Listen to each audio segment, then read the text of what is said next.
Assalamualaikum warahmatullahi wabarakatuh. Perkenalkan, nama saya Gusti Hanum Rizkia Putri. Di sini saya dari kelompok 6 SI22R1 dan di sini saya akan membacakan presentasi hasil dari makalah kami yang berjudul Faktor Budaya dalam Bisnis. Di sini saya tidak sendiri, saya ditemani oleh dua teman saya. Yang pertama ada Nabila dan yang kedua ada Suci Anggraini. Dan di sini kami akan mempresentasikan hasil dari makalah kami yang berjudul Faktor Budaya dalam Bisnis. Adapun topik pembahasan yang akan kami bahas yang pertama adalah apa faktor-faktor budaya yang mempengaruhi kesuksesan dalam bisnis nasional ataupun internasional. Yang kedua, apa pengaruh komunikasi bisnis lintas budaya dalam negosiasi bisnis internasional.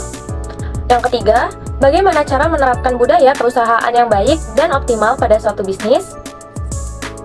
Yang keempat, apakah manajemen waktu yang berbeda di berbagai budaya dapat mempengaruhi perencanaan bisnis internasional? Yang kelima, apa hambatan dan resiko dengan adanya perbedaan budaya dalam bisnis? Dan yang keenam, bagaimana langkah perusahaan dapat mengembangkan strategi global tetap sensitif terhadap variasi budaya? Baik, sebelum masuk ke topik pembahasan, adapun di sini kami akan menjelaskan latar belakangnya terlebih dahulu. Bisnis adalah serangkaian usaha yang dilakukan individu atau kelompok dengan menawarkan barang dan jasa untuk mendapatkan keuntungan atau laba. Arti bisnis juga didefinisikan sebagai kegiatan yang menyediakan barang dan jasa guna untuk kelancaran sistem perekonomian. Dalam arti luas, pengertian bisnis adalah istilah umum yang menggambarkan semua aktivitas dan institusi yang memproduksi barang dan jasa dalam kehidupan sehari-hari. Budaya bisnis adalah model atau gaya dari operasional bisnis di dalam perusahaan. Budaya bisnis ini mengilustrasikan norma-norma dan nilai-nilai yang diterima dan perilaku tradisional dari suatu kelompok. Selain itu, faktor budaya dalam bisnis mengacu pada elemen-elemen kebudayaan yang mempengaruhi cara orang melakukan bisnis, berinteraksi, dan membuat keputusan dalam konteks bisnis.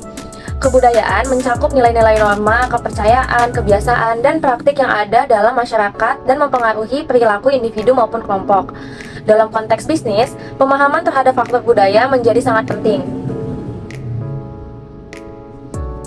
Dalam konteks bisnis, pemahaman terhadap faktor budaya menjadi sangat penting. Perbedaan budaya dapat mempengaruhi berbagai aspek operasional perusahaan, mulai dari komunikasi, negosiasi, manajemen sumber daya manusia, hingga strategi pemasaran. Kesadaran budaya yang rendah dapat menyebabkan kesalahpahaman, konflik, dan bahkan kegagalan dalam bisnis. Oke, langsung aja kita masuk ke topik pembahasan yang pertama. Apa faktor-faktor budaya yang mempengaruhi kesuksesan dalam bisnis nasional ataupun internasional? Faktor-faktor budaya yang berpengaruh terhadap kesuksesan bisnis nasional maupun internasional. Yang pertama ada 1. Materi hidup. Materi hidup mencakup sumber daya alam, teknologi, dan infrastruktur yang ada di suatu negara. Faktor ini mempengaruhi strategi pemasaran dalam hal distribusi, harga, dan penawaran produk. Misalnya, produk yang mengandalkan infrastruktur canggih mungkin tidak sesuai dengan pasar di negara yang berkembang, dan perusahaan mungkin perlu menyesuaikan strategi pasaran mereka. Dan yang kedua ada bahasa. Bahasa adalah cara utama komunikasi antara perusahaan dan konsumen. Perusahaan perlu menyesuaikan strategi komunikasi mereka, termasuk iklan, materi promosi, dan layanan pelanggan, untuk memastikan pesan yang ingin disampaikan diterima dengan baik oleh konsumen lokal. Dan yang ketiga ada interaksi sosial. Interaksi sosial mencakup norma, adat istiadat, dan tata cara berkomunikasi di suatu masyarakat. Faktor ini mempengaruhi bagaimana perusahaan membangun hubungan dengan pelanggan, mitra bisnis, dan pemasok. Misalnya, di beberapa budaya, bisnis dilakukan melalui jaringan pribadi dan hubungan yang erat, sehingga perusahaan perlu menyesuaikan strategi pemasaran mereka untuk membangun hubungan yang kuat dengan pemangku kepentingan lokal. Dan yang keempat ada estetika. Estetika mencakup nilai-nilai keindahan dan selera yang ada dalam suatu budaya. Perbedaan estetika antar budaya bisa mempengaruhi desain produk, kemasan, dan materi promosi. Perusahaan perlu memahami preferensi estetika lokal dan mengadaptasinya ke dalam strategi pemasaran mereka untuk menarik perhatian konsumen dan menciptakan kesan yang positif. Selanjutnya yang kelima ada agama. Agama memiliki pengaruh yang signifikan pada nilai-nilai kepercayaan dan perilaku konsumen. Perusahaan harus mempertimbangkan sensitivitas agama dalam strategi pemasaran mereka, seperti menghindari iklan yang mungkin dianggap ofensif atau menghormati larangan produk tertentu. Dan yang keenam ada pendidikan. Tingkat pendidikan mempengaruhi cara perusahaan menyampaikan informasi tentang produk atau jasa mereka. Di negara dengan tingkat melek huruf yang tinggi, perusahaan dapat menggunakan materi pemasaran yang lebih kompleks dan informasi yang mendalam tentang produk mereka. Namun, di negara dengan tingkat pendidikan yang lebih rendah, perusahaan harus menyederhanakan pesan mereka dan menggunakan visual yang menarik untuk menyampaikan informasi. Dan yang ketujuh, ada sistem nilai. Sistem nilai suatu budaya mencakup keyakinan, norma, dan prinsip moral yang membentuk perilaku individu dan masyarakat. Sistem nilai mempengaruhi preferensi konsumen, persepsi tentang produk atau jasa, dan keputusan pembelian. Dalam merumuskan strategi pemasaran, perusahaan harus memperhitungkan sistem nilai lokal dan menyesuaikan pendekatan yang sesuai. Ke topik pembahasan yang kedua. Apa pengaruh komunikasi bisnis lintas budaya dalam negosiasi bisnis internasional? Pengaruh komunikasi bisnis lintas budaya dalam negosiasi bisnis internasional adalah komunikasi bisnis lintas budaya adalah proses berkomunikasi antara individu atau kelompok yang berasal dari latar belakang budaya yang berbeda dalam konteks bisnis. Komunikasi bisnis lintas budaya memiliki peran yang sangat penting dalam kesuksesan perusahaan global. Berikut adalah beberapa alasan mengapa komunikasi bisnis lintas budaya sangat penting. Yang pertama ada meningkatkan peluang pasar. Yang kedua, menghindari kesalahan yang mahal. Yang ketiga, meningkatkan hubungan dengan mitra bisnis. Yang keempat, meningkatkan produktivitas dan efisiensi. Yang pertama, meningkatkan peluang pasar. Dalam era globalisasi, perusahaan yang mampu berkomunikasi dengan efektif dalam berbagai budaya akan memiliki peluang besar yang lebih luas. Mereka dapat menjangkau konsumen di berbagai negara dan memanfaatkan potensi pasar yang sangat beragam itu. Dan yang kedua, menghindari kesalahan yang mahal. Ketidakpahaman terhadap norma budaya dan perbedaan bahasa dapat mengakibatkan kesalahan yang mahal dalam bisnis internasional. Salah satu contohnya adalah kampanye iklan yang tidak sensitif terhadap budaya lokal atau penyebutan produk yang tidak tepat dalam bahasa asli. Ini dapat merusak citra perusahaan dan mengurangi kepercayaan konsumen. Yang ketiga ada meningkatkan hubungan dengan mitra bisnis. Dalam bisnis internasional, perusahaan sering bermitra dengan perusahaan dari berbagai negara. Kemampuan untuk berkomunikasi dengan baik dengan mitra bisnis dari latar belakang budaya yang berbeda akan membantu membangun hubungan yang kuat dan saling menguntungkan. Yang keempat, ada meningkatkan produktivitas dan efisiensi. Ketika tim yang terdiri dari individu dari berbagai budaya dapat berkomunikasi dengan efektif, produktivitas dan efisiensi kerja dapat meningkatkan informasi yang disampaikan dengan jelas dan tidak ada kebingungan yang dapat menghambat kemajuan proyek tersebut. Meskipun penting, komunikasi bisnis lintas budaya seringkali menimbulkan tantangan yang kompleks. Berikut adalah beberapa tantangan utama yang dihadapi dalam komunikasi bisnis lintas budaya. Yang pertama, ada perbedaan bahasa, perbedaan norma dan nilai, dan perbedaan dalam gaya komunikasi. Yang pertama, ada perbedaan bahasa. Perbedaan bahasa adalah salah satu tantangan utama dalam komunikasi lintas budaya. Bahasa yang berbeda dapat mengakibatkan kesalahpahaman dan hambatan komunikasi. Selain itu, penerjemah yang tidak akurat dapat menyebabkan informasi yang salah atau tidak lengkap. Yang kedua, ada perbedaan norma dan nilai. Setiap budaya memiliki norma dan nilai yang berbeda. Apa yang dianggap sopan dalam satu budaya mungkin dianggap tidak sopan dalam budaya lain. Hal ini dapat mengakibatkan konflik atau ketidaknyamanan dalam berkomunikasi. Yang ketiga, ada perbedaan dalam gaya komunikasi. Setiap budaya memiliki gaya komunikasi yang berbeda. Beberapa budaya mungkin lebih terbuka dan langsung dalam berbicara, sementara yang lain mungkin lebih tertutup dan merasa tidak nyaman dengan konfrontasi. Ini dapat mengakibatkan ketidakcocokan dalam komunikasi. Slide selanjutnya yaitu bagaimana cara menerapkan budaya perusahaan yang baik dan optimal pada suatu bisnis.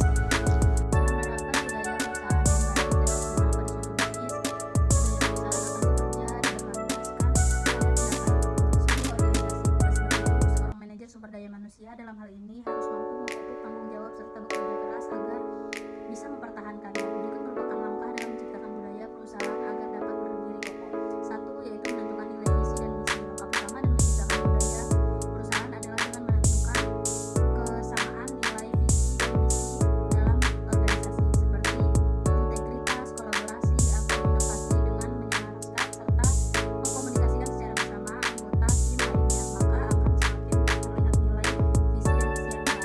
Dua, rekrutmen dan pengembangan. Pilih, latih, dan kembangkan karyawan yang tidak hanya memiliki keterampilan yang diperlukan tetapi juga sesuai dengan nilai-nilai budaya yang Anda usung. Ketiga, evaluasi dan koreksi. Secara teratur tinjau dan evaluasi budaya perusahaan Anda, koreksi perilaku yang tidak sesuai dengan nilai-nilai budaya yang diinginkan. 4. Jadikan karyawan sebagai prioritas dan kesejahteraan mereka. Prioritaskan kebutuhan karyawan dan sejahterakan ekonomi mereka.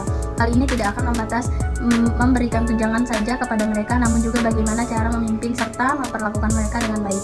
Jika organisasi mampu memperlakukan karyawan secara hormat, maka keuntungannya jika organisasi tersebut sedang tidak sehat, karyawan akan berupaya menjaga dan merawatnya dengan baik.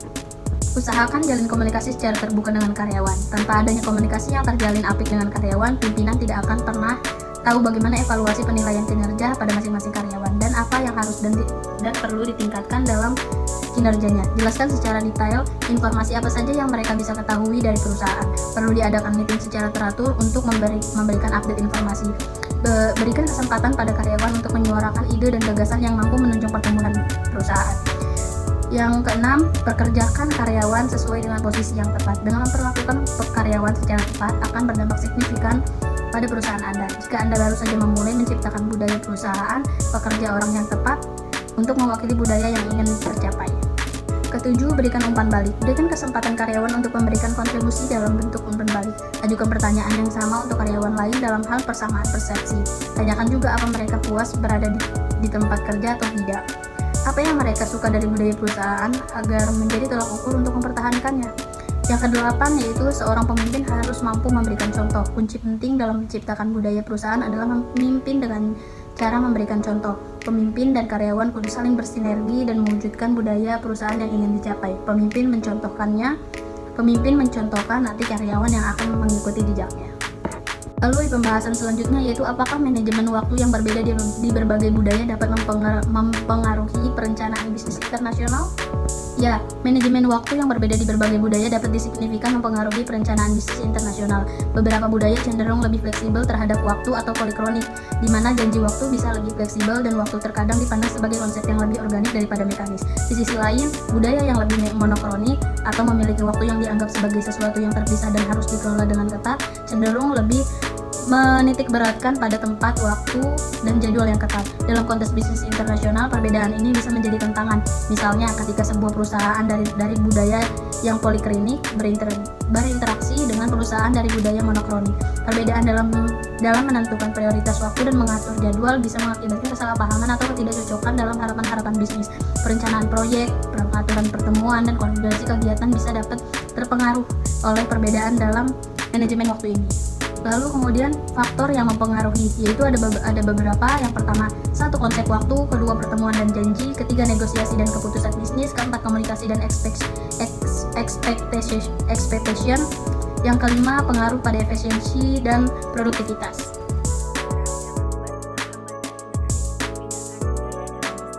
Yang pertama yaitu komunikasi.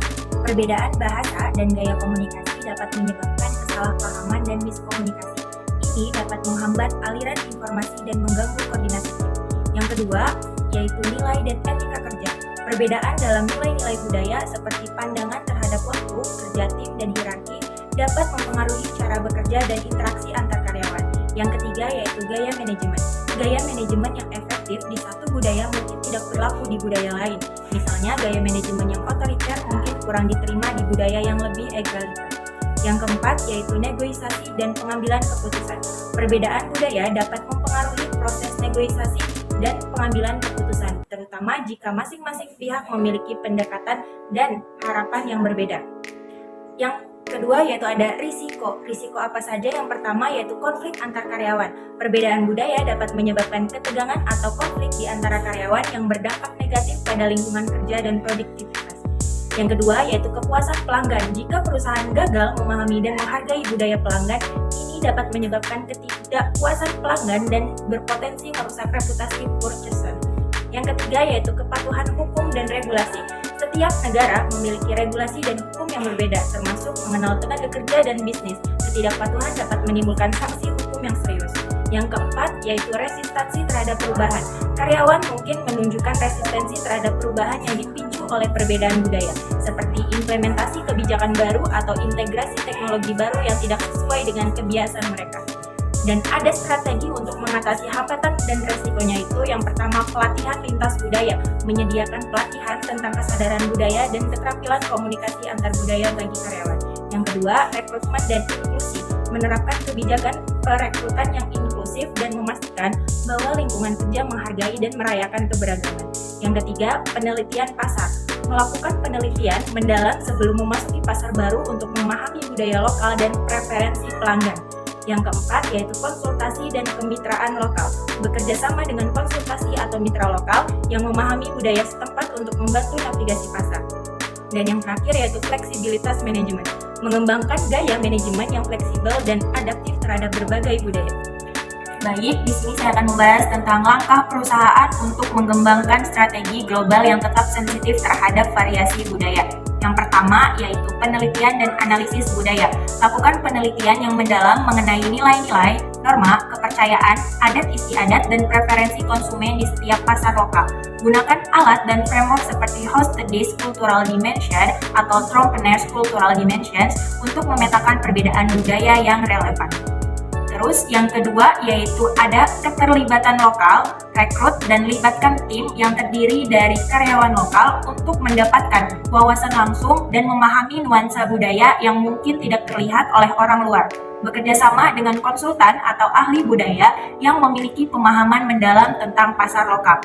Selanjutnya yang ketiga yaitu adaptasi produk dan layanan modifikasi produk atau layanan agar sesuai dengan preferensi dan kebutuhan lokal. Misalnya perubahan rasa, ukuran, atau kemasan. Kembangkan strategi pemasaran yang mencerminkan nilai-nilai budaya lokal dan menggunakan bahasa serta simbol yang relevan. Yang keempat yaitu pelatihan dan pendidikan. Sediakan pelatihan yang mendalam bagi karyawan mengenai sensitivitas budaya termasuk pelatihan bahasa dan etiket bisnis lokal, pengembangan kepemimpinan interkultural dengan melatih para pemimpin untuk mengembangkan keterampilan interkultural yang memungkinkan mereka memimpin tim yang beragam secara efektif. Yang kelima yaitu kebijakan dan prosedur. Fleksibel, kembangkan kebijakan dan prosedur perusahaan yang cukup fleksibel untuk disesuaikan dengan kebutuhan dan peraturan lokal tanpa mengorbankan nilai inti perusahaan. Pengambilan keputusan desentralisasi dengan memberikan kebebasan kepada kantor cabang lokal untuk mengambil keputusan yang sesuai dengan konteks budaya mereka. Terakhir yaitu kesimpulan dari pembahasan tentang faktor budaya dalam bisnis. Berdasarkan pembahasan di atas dapat disimpulkan bahwa kebudayaan adalah kumpulan nilai, kepercayaan, perilaku, kebiasaan, dan sikap yang membedakan suatu masyarakat dari yang lainnya. Kebudayaan suatu masyarakat menentukan ketentuan yang mengatur bagaimana perusahaan dijalankan dalam masyarakat tersebut. Faktor budaya merupakan salah satu aspek yang memiliki pengaruh yang sangat besar dalam kegiatan pemasaran internasional. Budaya adalah salah satu fondasi utama yang dijadikan landasan bagi para pelaku bisnis untuk melakukan kegiatan usahanya. Hal ini karena budaya pada level internasional sangat beragam, berbeda-beda dan dinamis sehingga memerlukan cara, strategi, dan pendekatan yang berbeda-beda pula untuk memasarkan produk tersebut.